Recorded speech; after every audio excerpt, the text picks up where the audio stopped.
Thanks for join Global Tutorial Bernard Simamora, SSI, SIP, SH, MH, MM. Subscribe, like, and share. Selamat mengikuti. Mata kuliah Administrasi Pertanahan. Topik ke-7 dari 50 topik.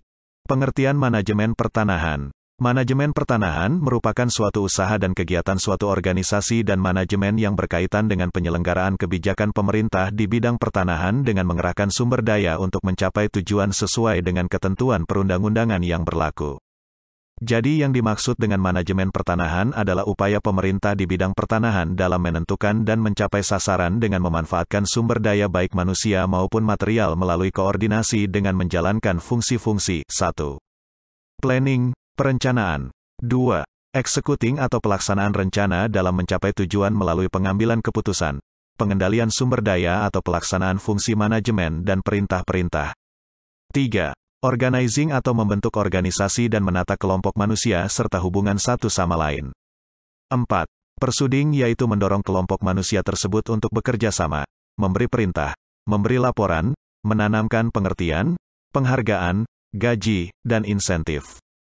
5. Leading yaitu kemampuan untuk memimpin. 6. Evaluating yaitu memberikan penilaian melalui fungsi pengawasan berupa teguran agar tercipta suatu apresiasi baik bersifat persuasif maupun motivasi. Merencanakan penyediaan dan penggunaan tanah. Untuk menyusun rencana penyediaan dan penggunaan tanah, kantor pertanahan setempat menggunakan data pokok pertanahan sebagai sumber informasi utama. Data pokok pertanahan suatu wilayah merupakan upaya penyediaan data informasi terutama bagi kegiatan pembangunan, dari segi geografi, dalam kaitan penggunaan tanah yang direkam dalam suatu waktu tertentu. Agar informasi tersebut tetap aktual maka harus dilakukan pemutakhiran data secara terus-menerus. Demikian pula jenis-jenis data dari waktu ke waktu terus dikembangkan seiring dengan dinamika dan kemajuan kegiatan dan kebutuhan masyarakat terhadap lokasi-lokasi tertentu. Hasil kegiatan pengumpulan dan pengolahan data pokok adalah peta yang menguraikan data dari berbagai segi, jumlahnya kira-kira 39 peta, antara lain peta himpunan tanah, kependudukan, perumahan, status tanah, kegiatan pendidikan, kesehatan, sumber air bersih, bahkan data kemacetan lalu lintas. Lingkup wilayah yang didata mulai dari wilayah kota, bagian kota, kecamatan, sampai dengan kelurahan. Pertimbangan aspek tata guna tanah. Aspek tata guna tanah merupakan hasil kajian dari segi tata guna tanah terhadap suatu lokasi tertentu dalam kaitan dengan rencana kegiatan suatu pembangunan atau dalam rangka pemberian hak atas tanah. Tata guna tanah adalah rangkaian kegiatan penataan peruntukan, penggunaan, dan persediaan tanah secara berencana dan teratur sehingga diperoleh manfaat yang lestari, optimal, seimbang, dan serasi untuk sebesar-besarnya kemakmuran rakyat dan negara. Dengan demikian, kegiatan tata guna tanah atau penatagunaan tanah merupakan pengaturan penggunaan tanah, yang meliputi penggunaan permukaan bumi di daratan dan penggunaan permukaan bumi di lautan.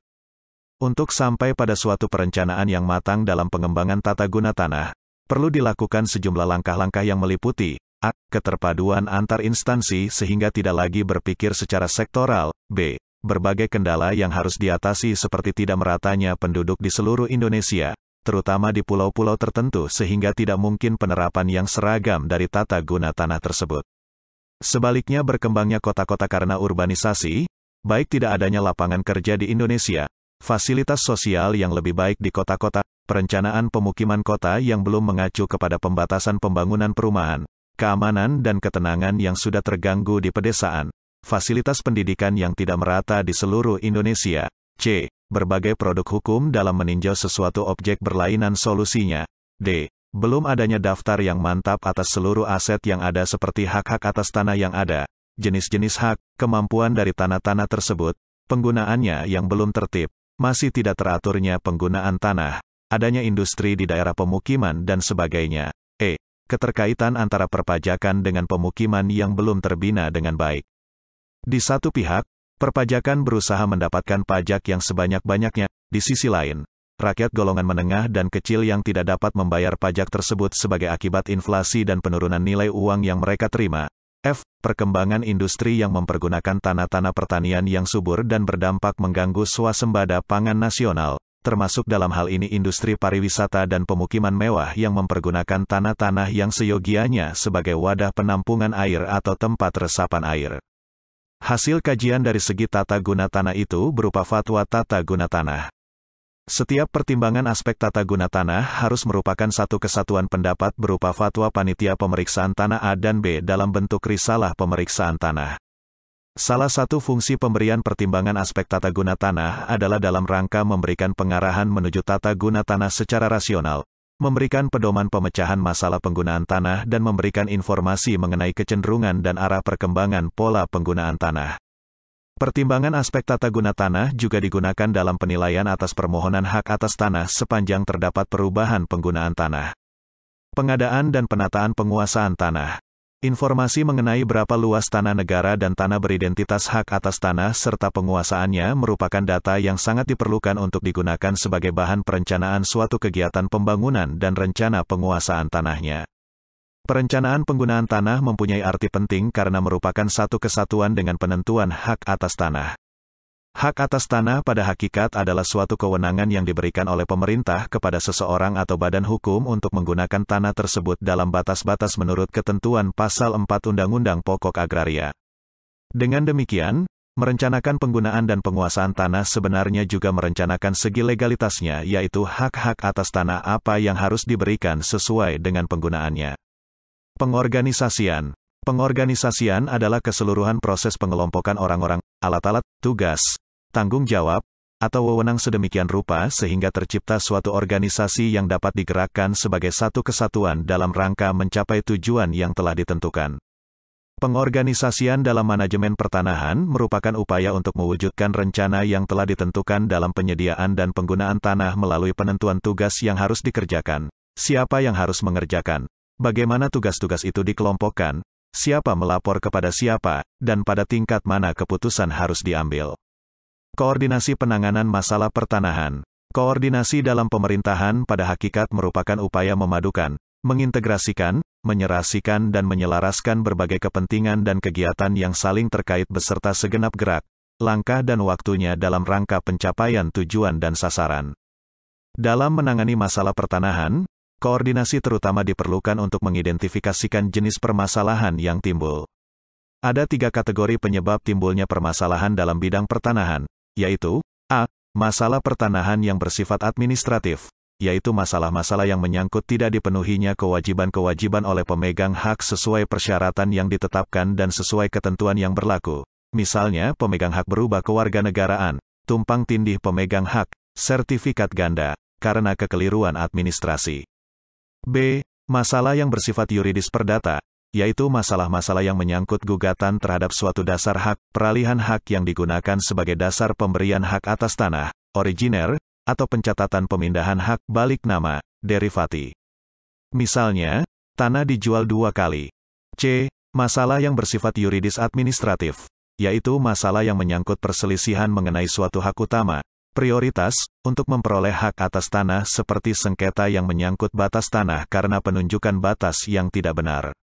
Setelah penyebab timbulnya masalah dapat diidentifikasi, koordinasi penanganan masalah pertanahan dapat dilakukan di antara berbagai instansi yang berwenang, misalnya antara aparat kantor pertanahan kota dengan kanwil badan pertanahan provinsi.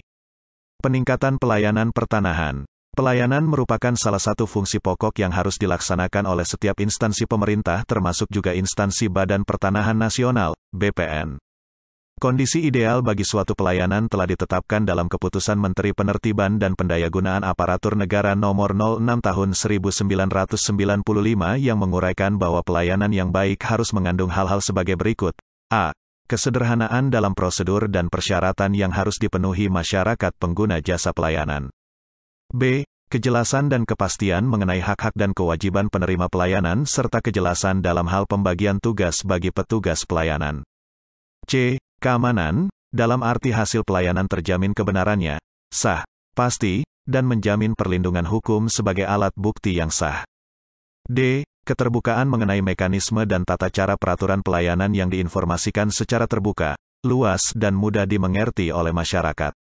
E. Efisien, dalam arti menetapkan pola pelayanan yang tepat, mekanisme dan prosedur pelayanan sesuai struktur organisasi, serta menggunakan sarana secara optimal.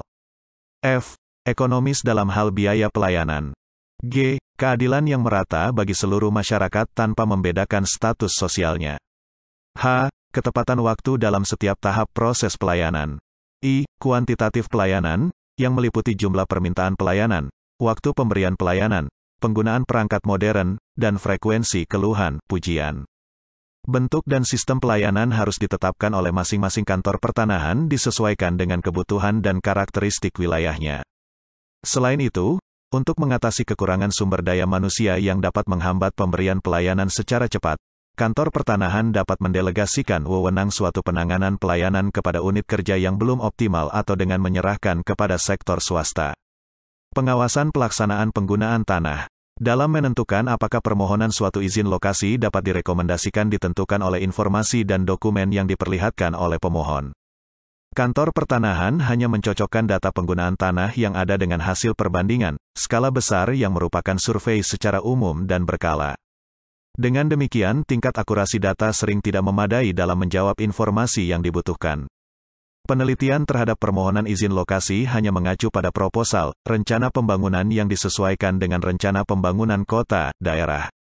Selanjutnya setelah izin lokasi diterima oleh pemohon, pelaksanaan pengadaan tanah didasarkan pada ketentuan dalam Kepres Nomor 36 Tahun 2005 tentang pengadaan tanah, yaitu bahwa pelaksanaan pembangunan untuk kepentingan umum yang memerlukan tanah yang luasnya tidak lebih dari 1 hektar, dapat dilakukan langsung oleh instansi pemerintah yang memerlukan tanah dengan para pemegang hak atas tanah, dengan cara jual beli atau tukar-menukar atau cara lain yang disepakati kedua belah pihak. Dalam melaksanakan fungsi perencanaan penggunaan tanah, kantor pertanahan berperan aktif untuk memutakhirkan data pokok yang bisa menjadi sumber informasi yang lengkap dan aktual sebagai bahan pengendalian penggunaan tanah. Selama ini, tugas yang diberikan kepada kantor pertanahan hanya bersifat pengawasan terhadap pelaksanaan pemberian izin lokasi kepada pimpinan proyek atau investor sesuai dengan Surat Edaran Kepala BPN Nomor 580.25568 DIII tanggal 6 Desember tahun 1990 dan Nomor 5802371 tanggal 23 September tahun 1991 tentang mekanisme dan pelaksanaan pengawasan dan pengendalian pengadaan tanah.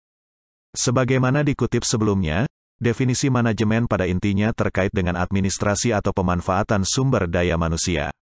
Demikian pula dalam manajemen pertanahan, rangkaian kegiatan perencanaan, pengelolaan, pengorganisasian, dan pengawasan di bidang pertanahan tidak akan berlangsung secara efektif dan efisien bila tidak ada sumber daya manusia yang menggerakkannya. Prof. Dr. Habuhori Zainun menyatakan bahwa sumber daya manusia adalah daya yang bersumber dari manusia.